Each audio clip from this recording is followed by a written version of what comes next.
এই আমি কিন্তু পুরোপুরি রেডি হয়ে গেছি, চলো আজকে অনেক দূরে ঘুরতে যাবো। আরে দাঁড়াও, আব্বাই গেছে চেক নিয়ে ব্যাংকে টাকা উঠাইতে, টাকা নিয়ে আসো তারপর ঘুরতে যাবো। টাকা ছাড়া ঘুরে কোনো মজা নাই। মতিন ঘরে আসছ রে? আব্বা আসো আসো, দাও টাকা দাও। টাকা দিব কই থেকে? আমি তো ব্যাংক থেকে টাকা তুলতে পারি নাই। টাকা তুলতে পারো নাই মানে? চেক যে দিলাম চেক জমা দাও নাই? আরে বাবা রে, 2 ঘন্টা লাইনে দাঁড়ায় দেখা পরে চেকটা দিছি।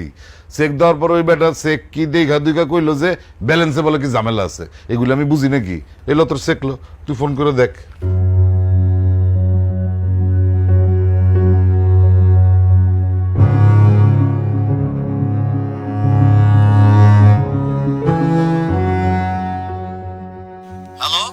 হ্যালো, আসসালামু আলাইকুম ম্যানেজার সাহেব, আমি আব্দুল মতিন। ওই আমার আব্বার একটা 50,000 টাকার চেক দিয়ে পাঠাইছিলাম, টাকাটা দিলেন না যে? আপনার আব্বারে 50,000 টাকা চেক নিয়ে পাঠাইছেন, আপনার অ্যাকাউন্টে আছে মাত্র 10,000 টাকা। আমরা কিভাবে ওনাকে টাকা দিব বলেন? কি বলেন ম্যানেজার সাহেব? জি মতিন ভাই, আপনার অ্যাকাউন্টে ব্যালেন্স আছে আর মাত্র 10,000 টাকা। কি ব্যাপার, কি হয়েছে আপনার? পারুল, আমার অ্যাকাউন্টে নাকি মাত্র 10,000 টাকা আছে। কি কোন আপনি? 10,000 টাকা আছে মানে? আপনার অ্যাকাউন্টে কয় টাকা ছিল, কয় টাকা খরচ করছেন হিসাব রাখেন নাই? 6-7 লাখ টাকার মতো ছিল।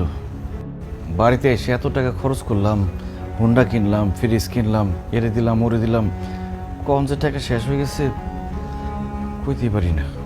মাত্র 6-7 লাখ টাকা আপনার ব্যাংকের অ্যাকাউন্টে ছিল, আর বিদেশ থেকে বাড়িতে আইসা আপনি এমন ভাবে টাকা খরচ করছেন, আমি তো ভাবছি কোটি কোটি টাকা ইনকাম করে আইছেন আপনি। আমি আপনারে বারবার কইছি না উল্টা পাল্টা টাকা খরচ করেন না, বিপদে পড়বেন আপনি একটা। আমার কথা এখন ফলছে না? ছুটি নিয়ে আইছেন 6 মাস, মাত্র গেছে 4 মাস, আরো 2 মাস বাকি আছে। টাকা পয়সা ছাড়া এই 2 মাস আপনি কেমনে চলবেন?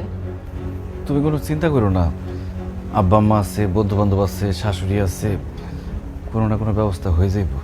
ব্যবস্থা হইলেই ভালো।